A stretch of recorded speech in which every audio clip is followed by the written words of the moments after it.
પરમેશ્વરનો મહિમા હો. મિત્ર માટે 3 રોટલી. હવે જે આપણામાં કાર્ય કરનાર સામર્થ્ય પ્રમાણે આપણે માંગીએ કે કલ્પીએ તે કરતાં આપણે માટે પુષ્કળ કરી શકે છે. એફેસીઓને પત્ર 3:20. આપણો ઈશ્વર એક સર્વશક્તિમાન પરમેશ્વર છે જે આપણા માટે કામ કરવા સક્ષમ છે. તે હેતુ માટે તેમની અસીમ શક્તિ આપણામાં પણ કાર્યરત છે. તેથી આ શ્લોક આપણને યાદ અપાવે છે કે ઈશ્વર આપણા માટે જે કરે છે તે આપણે જે માંગીએ છીએ કે વિચારીએ છીએ તેનાથી ખૂબ ઉપર છે. જો કે આનો અનુભવ કરવા માટે આપણે અમુક બાબતો પર ધ્યાન આપવું જોઈએ.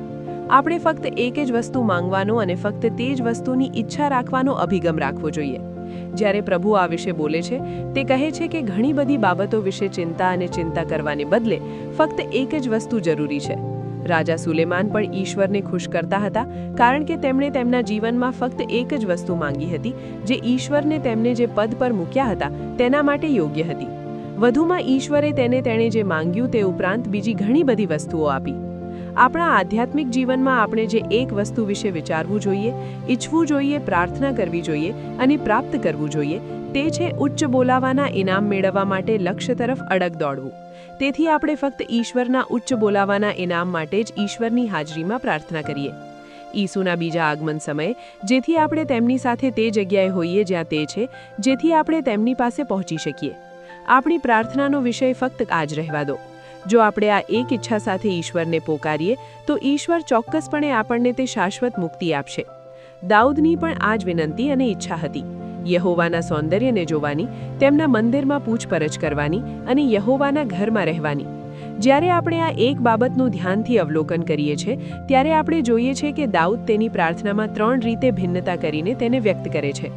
તેની સુંદરતા જોવા માટે, તેના મંદિરમાં ધ્યાન કરવા માટે અને તેના ઘરમાં રહેવા માટે. જો આપણે આ બાબતોને આધ્યાત્મિક રીતે બીજી રીતે વિચારીએ તો તેને એક વસ્તુના 3 અનુભવો તરીકે સમજી શકાય છે. જેમ એક માણસ જે તેના મિત્ર માટે રોટલી માંગવા ગયો હતો તેણે 3 રોટલી માંગી. તેણે ફક્ત એક જ વસ્તુ માંગી અને તે હતી રોટલી, પણ તેણે કહ્યું કે તેને 3 રોટલી જોઈએ છે. જ્યારે આપણે અહીં ઉલ્લેખિત 3 વ્યક્તિઓનો વિચાર કરીએ છીએ ત્યારે આપણે આ 3 વ્યક્તિઓને ભગવાન, આપણે પોતે અને આપણું શરીર સમજી શકીએ છીએ. ઈસુએ ઈશ્વર પાસેથી જે સાંભળ્યું તે બધું જ આપણને જણાવી દીધું હોવાથી ઈશ્વર અને ઈસુ બંનેને આપણા મિત્રો કહી શકાય. જ્યારે આપણે આપણા શરીર વિશે વિચારીએ છીએ ત્યારે આપણે જોઈએ છીએ કે ઈશ્વરે માણસ માટે એક યોગ્ય સહાયક બનાવ્યો અને જ્યારે તે સ્ત્રીને પુરુષ પાસે લાવ્યા ત્યારે પુરુષ તેની પત્ની સાથે જોડાયો અને તેઓ એક દેહ બન્યા. પુરુષ સ્ત્રીનું માથું છે અને સ્ત્રી પુરુષનું શરીર છે અને તેમને એક તરીકે જોવામાં આવે છે.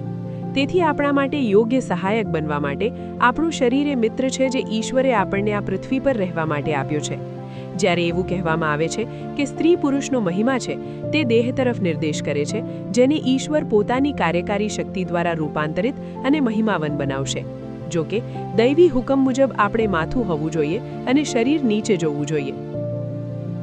જો શરીર આપણા પ્રત્યે વ્યક્તિલક્ષી હશે તો તે આપણો મિત્ર બનશે. જો શરીર આપણું માથું બની જાય અને આપણે શરીર પ્રમાણે જીવીએ તો તે આપણો દુશ્મન બની જાય છે. કારણ કે જો આપણે દેહ પ્રમાણે જીવીશું તો આપણે હંમેશા મરી જઈશું. આને રોકવા માટે આપણે આપણા શરીરને નીચે રાખવું અને તેને આધીન રાખવું જોઈએ. જેમ કે ચર્ચ જે શરીર છે ખ્રિસ્તને આધીન રહે છે, જો આપણું શરીર આપણને આધીન થાય અને આપણી સાથે એકતામાં રહે તો તે ખરેખર આપણું શરીર એક યોગ્ય સહાયક, એક સારો મિત્ર બને છે. તેથી આપણા મિત્ર શરીર માટે આપણે ઈશ્વર પાસે 3 રોટલી માંગવી જોઈએ. જ્યારે આપણે પહેલી રોટલીનો વિચાર કરીએ છીએ ત્યારે આ દુનિયામાં સમૃદ્ધ અને સ્વસ્થ રહેવા માટે સ્વસ્થ શરીર જરૂરી છે. કાલીબની જેમ આપણે કહી શકીએ કે આપણી પાસે વૃદ્ધાવસ્થામાં પણ શક્તિ છે જેમ કે આપણી યુવાનીમાં. વૃદ્ધાવસ્થામાં પણ આપણે ફળ આપવું જોઈએ અને ચરબીયુક્ત અને સમૃદ્ધ રહેવું જોઈએ. આપણે નિર્બળતાની ભાવના કે દુષ્ટ આત્માઓને કારણે નિર્બળ અને બીમાર ન બનવું જોઈએ. જ્યારે ઈસુએ આવા લોકોને સાજા કરવાના અનુભવ વિશે વાત કરી ત્યારે તેમણે તેને બાળકોની રોટલી કહી.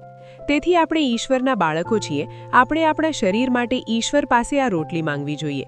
જો આપણે ફક્ત આપણા ઈશ્વર યહોવાની જ સેવા કરીશું તો તે આપણી રોટલી અને પાણીને આશીર્વાદ આપશે અને આપણી વચ્ચેથી બીમારી દૂર કરશે. એનાથી આપણે સ્વસ્થ શરીર સાથે સમૃદ્ધ અને સ્વસ્થ રહી શકીએ છીએ. ચાલો આપણે ઈશ્વર પાસેથી આ પહેલી રોટલી, બાળકો માટે ઉપચાર અને આરોગ્યની રોટલી મેળવીએ અને આપણા માટે શાંતિ અને સત્યની પુષ્કળતાનો અનુભવ કરીને જીવીએ. જ્યારે આપણે બીજી રોટલીનો વિચાર કરીએ છીએ ત્યારે આપણા પ્રભુ દરેક માણસને તેના કાર્યો પ્રમાણે ફળ આપવા માટે ઝડપથી આવી રહ્યા છે. તેથી આપણા સ્વસ્થ શરીર સાથે આપણે એવા સારા કાર્યો કરવા સક્ષમ હોવા જોઈએ જે પુરસ્કારને પાત્ર હોય. શાસ્ત્રો કહે છે કે જો આપણે આપણા રોજિંદા જીવન માટે સખત મહેનત કરીએ તો પણ તે વ્યર્થ છે. તેથી પ્રભુમાં આપણું કાર્ય વ્યર્થ નથી તે જાણીને આપણે હંમેશા પ્રભુના કાર્યમાં વિપુલ પ્રમાણમાં રહેવું જોઈએ. ફક્ત આ રીતે પ્રભુની સેવા કરવાથી જ આપણને વારસાનું ફળ મળશે. કેટલાકનો ઉલ્લેખ એવા લોકો તરીકે કરવામાં આવ્યો છે જેઓ પ્રભુમાં ખૂબ મહેનત કરે છે. જો આપણી પાસે ભગવાનની કૃપા હોય તો જ આપણે બીજાઓ કરતાં વધુ મહેનત કરી શકીએ છીએ, કારણ કે ખ્રિસ્ત ઈસુમાંની કૃપા આપણને મજબૂત બનાવશે. નહીંતર ખ્રિસ્ત દ્વારા જે આપણને મજબૂત બનાવે છે આપણને બધું કરવાની શક્તિ મળશે. તેથી ઈશ્વર આપણને દૂતોને પણ રોટલી, મલયાલમમાં પરાક્રમીઓની રોટલી, સ્વર્ગનું અનાજ જે તેમણે ઇઝરાયેલને આપ્યું હતું. આપણા મિત્ર શરીર માટે આપણે ઈશ્વર પાસેથી આ બીજી રોટલી, પરાક્રમીઓની રોટલી પ્રાપ્ત કરવી જોઈએ. કારણ કે જો આપણે આપણા ઈશ્વર યહોવા પર ભરોસો રાખીએ તો તે આપણને મજબૂત બનાવશે, જેથી આપણે તેમને ખુશ કરનારા કાર્યો કરી શકીએ અને ઈશ્વર તરફથી સંપૂર્ણ બદલો મેળવી શકીએ. જ્યારે આપણે ત્રીજી રોટલી જોઈએ છીએ ત્યારે ઈસુ સાથે રહેવાની ઈચ્છા રાખતા જીવનમાં આપણે વિજેતા બનવું જોઈએ. આ શરીરમાં રહીને આપણે દુનિયા, દેહ અને પાપ સામે લડવું જોઈએ અને તેમને હરાવવા જોઈએ. આપણે પ્રભુમાં અને તેમના સામર્થ્યમાં મજબૂત બનવું જોઈએ. દેવના બધા બખ્તર પહેરવા જોઈએ જેથી આપણે શૈતાનની ચાલાકીઓ સામે ઊભા રહી શકીએ અને દુષ્ટ સમયમાં દુષ્ટ આધ્યાત્મિક શક્તિઓનો પ્રતિકાર કરી શકીએ. આવા જીવનમાં જે આપણે સારી લડાઈ લડીએ છીએ વિજય ઈશ્વરનો છે અને ઈશ્વર જ આપણને વિજય આપશે. જ્યારે ઈશ્વરે ગિદિયોનને પ્રગટ કર્યું કે તે મિદ્યાનીઓ પર વિજય મેળવશે ત્યારે તેમણે જવની રોટલી દ્વારા તે બતાવ્યું. તે જવની રોટલી વિજયની રોટલીનું પ્રતિનિધિત્વ કરતી હતી જેના દ્વારા ઈશ્વરે દુશ્મનને તેમના હાથમાં સોંપી દીધો. આપણા પ્રભુ ઈસુ ખ્રિસ્ત દ્વારા આપણને વિજય આપનાર ઈશ્વર હોવાથી આપણે આપણા મિત્ર શરીર માટે ઈશ્વર પાસેથી વિજયની આ રોટલી માંગવી જોઈએ. પછી આપણે વિજેતા બનીને વિજયી ઈસુ સાથે બેસીશું, જેથી આપણે ઈશ્વરના સિંહાસનની જમણી બાજુએ બેસવાનું શક્ય બને. આ તે જગ્યા છે જે પ્રભુએ આપણા માટે તૈયાર કરી છે અને તે કન્યા હલવાનની પત્ની રાણીનું પણ સ્થાન છે. તેથી ચાલો આપણે ફક્ત તેની જ ઈચ્છા રાખીએ અને પ્રાર્થના કરીએ. છેલ્લે જ્યારે આપણે રોટલી મેળવવાના અનુભવને સમજીએ છીએ ત્યારે આપણે જોઈએ છીએ કે ભલે આપણે કહીએ કે આપણે ઈશ્વરના મિત્રો છીએ અથવા અન્ય યોગ્યતાઓનો દાવો કરીએ છીએ તો પણ રોટલી આપવામાં નહીં આવે. બદલામાં તે તેમને આપવામાં આવે છે જેઓ આગ્રહથી માંગે છે. ભલે આપણે રોટલી માંગીએ ત્યારે પિતા પથ્થર નહીં આપે, પણ જેઓ આપણને જોઈએ તેટલું માંગે છે તેમને તે પુષ્કળ પ્રમાણમાં આપે છે. તેથી જો આપણે ઈસુની જેમ ભારે રુદન અને આંસુ સાથે પ્રાર્થના અને વિનંતીઓ કરીએ, ઈશ્વર આપણે જે માંગીએ છીએ કે વિચારીએ છીએ તેના કરતાં આપણા માટે અઢળક કરશે. તે આપણા નીચેમ શરીરને તેના મહિમાવન શરીર જેવું બનાવશે અને આપણને દત્તક લેવાનું, આપણા શરીરનું ઉદ્ધાર મેળવવાનું શક્ય બનશે. આ માટે આપણે આપણા મનમાં નિસાસ નાખીએ છીએ અને આતુરતાથી રાહ જોઈએ છીએ. ચાલો આપણે હંમેશા જાગતા રહીએ અને પ્રાર્થના કરીએ.